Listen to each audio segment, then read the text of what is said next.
Turn to Proverbs 7:16. So in verse 14, the strange woman meets this guy after she kisses him, and with an impudent face she says to him, I have peace offerings with me. This day have I paid my vows. Therefore came I forth to meet thee, diligently to seek thy face, and I have found thee.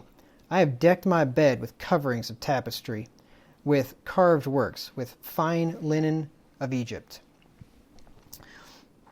So she's decked her bed with coverings of tapestry. So if meeting a woman dressed like a harlot on a street corner late at night, who grabbed him and kissed him before she even began talking piously, if that didn't cause suspicion of her character and motives, talking about her bed certainly should have. If up until this point your antenna haven't gone up and you don't see some red flags, when she starts talking about her bed, then you might want to be a little concerned. Because beds have two primary functions, right? Sleeping and sex. Remember what Paul said in Hebrews 13 and verse 4? He said that the marriage bed is undefiled.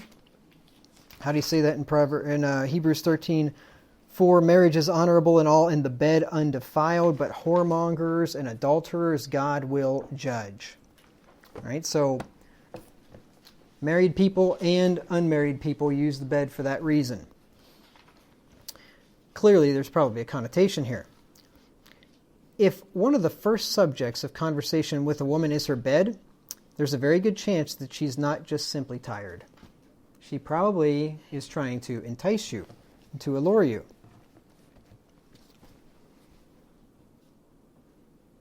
Yeah, she says I got, what's those, I can't remember those mattresses they box up and ship to you. They were real popular for a while. Anyway, I can't remember. It'll come to me in a second. Sleep Number or? No, it was after that. This was just a few years ago. Anyway, it doesn't matter. But if she's raving about how wonderful this new bed that she got that just showed up in the box is, yeah, you might want to be a little bit wary. Now, people often invest in equipment that make themselves more productive. And I recommend doing this, right? I've got thousands of dollars of equipment in my office. My great big L-shaped desk, which used to be motorized, which broke and isn't anymore.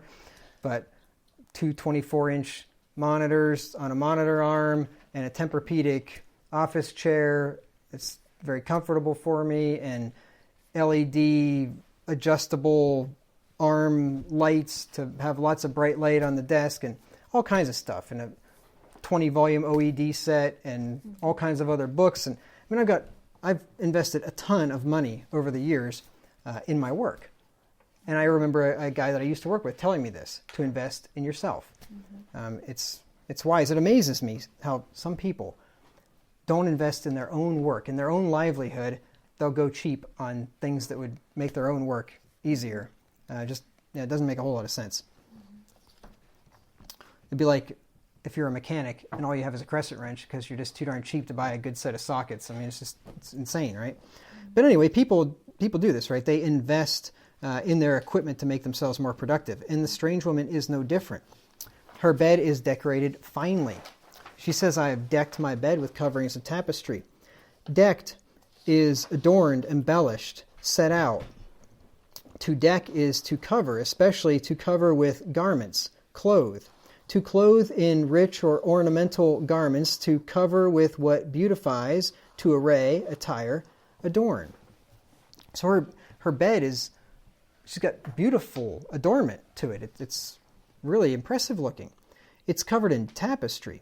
Tapestry is a textile fabric decorated with designs of ornament and pictorial subjects, painted, embroidered, or woven in colors, used for wall hangings, curtains, coverings, for seats, to hang from windows or balconies on festive occasions, etc., especially such as decorated fabric in which a weft containing ornamental designs in colored wool or silk, gold or silver thread, etc., is worked with bobbins or brooches and pressed close with a comb on a warp of hemp or flax stretched in a frame.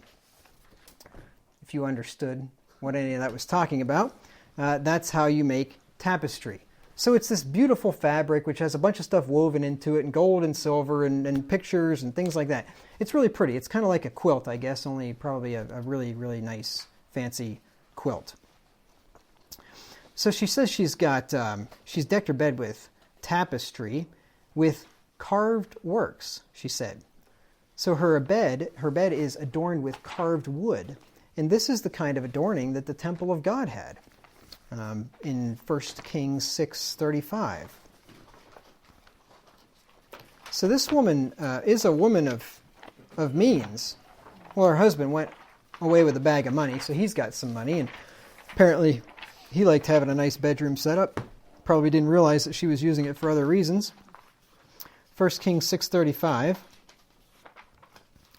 It says, "And he carved thereon cherubims and palm trees and open flowers, and covered them with gold fitted upon the carved work." So there's an example of carved works, right? A wooden piece. In this case, it was in the temple, where you had flowers and cherubims, which are angels, and palm trees, and these beautiful things carved into it, and then overlaid with gold. Now, I don't know if hers was overlaid with gold or not, but anyway, a nice carved wood bedpost, bed frame. That's pretty fancy, pretty nice.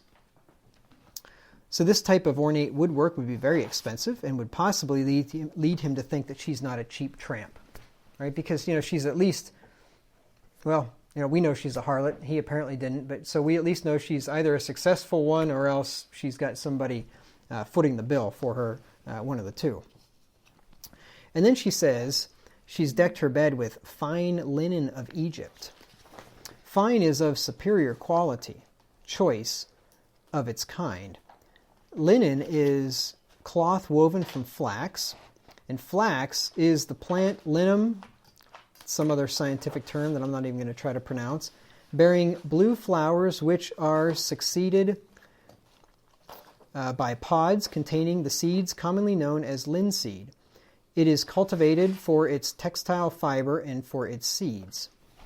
You've probably heard of flaxseed, right? Flaxseed oil people like to eat. It's supposed to be good for you, I've been told. Well, this is what linen is made out of. Fine linen is very costly and precious. I'll just give you some examples of this to show you. First of all, kings were arrayed in fine linen. If you look back in Genesis 41, in verse 42, we'll see that this was not exactly some type of a bed sheet from Walmart. I mean, this was some really nice stuff here. Genesis 41 and verse 42.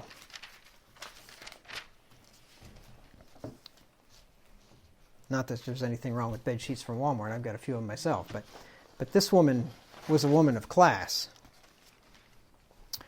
Genesis 41 and verse 42. "And Pharaoh took off his ring from his hand and put it upon Joseph's hand, and arrayed him in vestures of fine linen, and put a gold chain about his neck." Remember, Joseph was second in command of Egypt. He was the prime minister. And this is the kind of stuff that royalty wore. Fine linen. And this is what her sheets are made out of. 1 Chronicles 15 and verse 27. And you can see how this would sound pretty tantalizing to this young man. 1 Chronicles 15:27. But what he should have done is, number one, not been walking around at that hour. And when a woman comes up to you dressed like a harlot, turn the other way. And especially when she grabs you and kisses you, get away. But the longer you listen, the more enticing it sounds. She's got peace offerings. This day she paid her vows. She's been diligently seeking you.